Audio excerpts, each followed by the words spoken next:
In this tutorial, we're going to learn how to make a mandala from a photograph. A mandala is a spiritual symbol in Hinduism and Buddhism representing the universe. The most basic form is a square containing a circle. The intricate designs of a mandala are easy to create from almost any photograph using Photoshop. So to begin, I'm going to delete all of these layers and bring my project back to its starting point.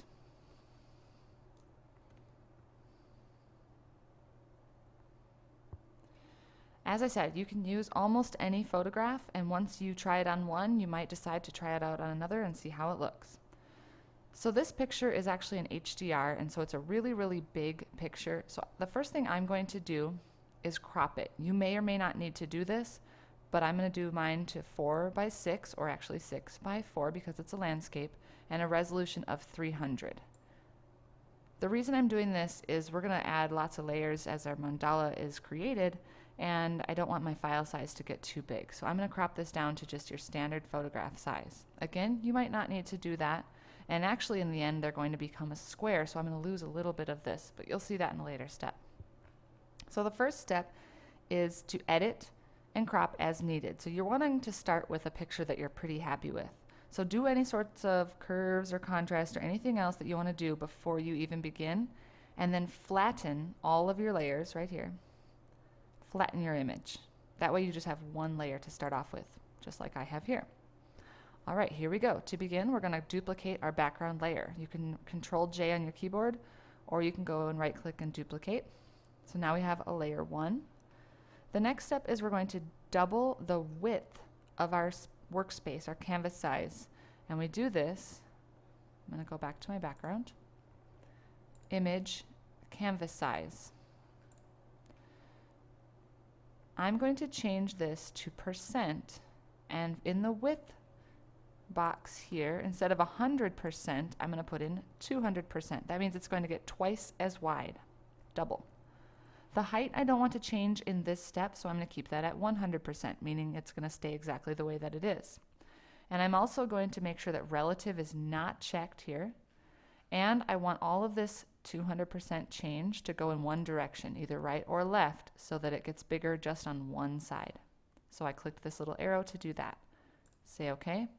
And now my canvas just got twice as wide. The next step is to go back to our layer 1, and using our move tool, we're going to move this copy layer over. And it should snap right into place, but be careful that it does. We don't want any weird white space in here, because then it's going to get repeated and repeated in your mandala design. So now we have our two side-by-side copies, and they're both facing the same direction. So our next step is to flip horizontally this layer right here. So on layer 1, with it selected and highlighted blue, I'm going to go to Edit, Transform, and I'm going to flip horizontal, which means it's going to mirror itself and face the other direction. And you can see that right here in the middle. It's like it's looking into a mirror. Okay, now I'm going to merge down, which means all my layers are going to get smushed together, just like flatten. Okay, so now they're both on one layer. And now I'm going to duplicate that layer, Control J again.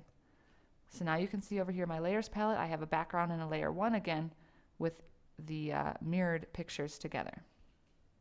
Okay, next step, I want to double my height this time. So I'm going to go into, I like to do this on the background layer, go into Image, Canvas Size, and this time, again I'm going to change it to %. This time I want my width to stay the same, so 100%.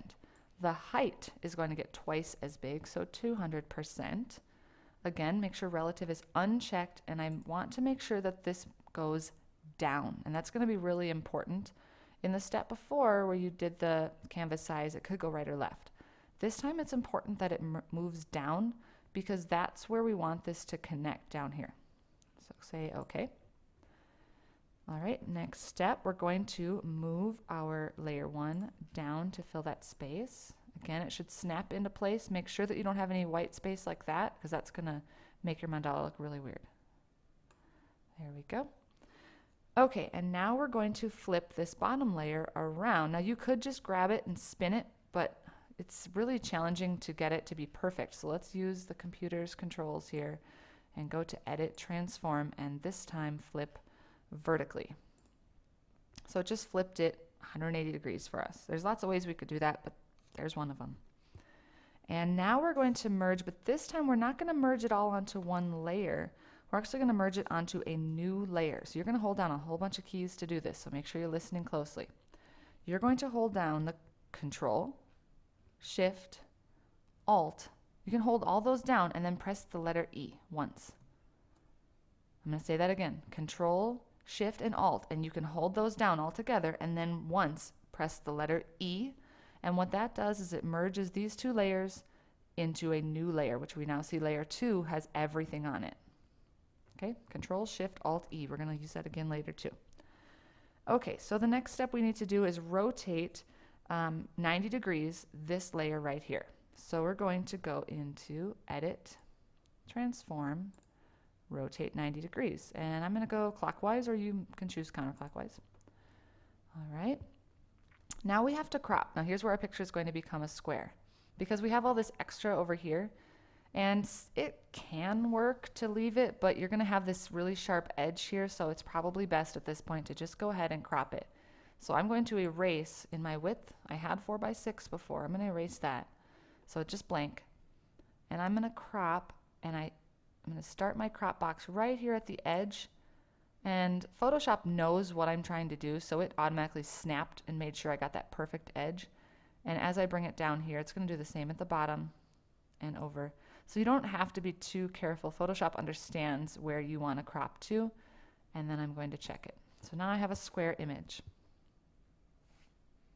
Okay, so here's where we get to be creative. We're going to change our blending mode of this top layer, layer 2, to make it interact with the layers below it.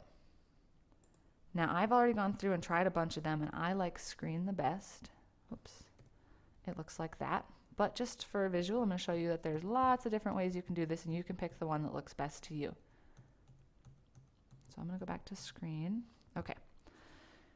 And then we're going to merge again, just like we did in the last, where we held down all those keys. We're going to do that again. So Control, Shift, Alt, and then the letter E. So now we have all of these layers and the way that they are interacting. That screen blending mode is showing up on layer 3. So you can see layer 3 actually looks like our mandala looks right now. All right. Now we're going to take that layer and we're going to rotate it. Now we've already done a 90-degree rotation, so that doesn't make sense because it's going to look exactly the same. So we're going to do a 45-degree rotation. So it's going to tilt on its side. So you can go to Edit, Transform, Rotate. And at the top, we get all these choices here. We can go, see the little one that looks like a little angle, and it has a degree symbol here. So we're going to erase that, and we're going to put in 45 degrees. So it rotates 45 degrees perfectly. Again, you can try to spin it from the corners, but it's not going to be perfect. And we want this to be really, this is all about symmetry here, so make sure that it is symmetrical. And check it. Okay, so again, we get to be creative and change our blending mode. And I've already tried this, so for the sake of time, I want to use darker color. So again, layer 3 now is going to get changed its blending mode to darker color was the one that I liked.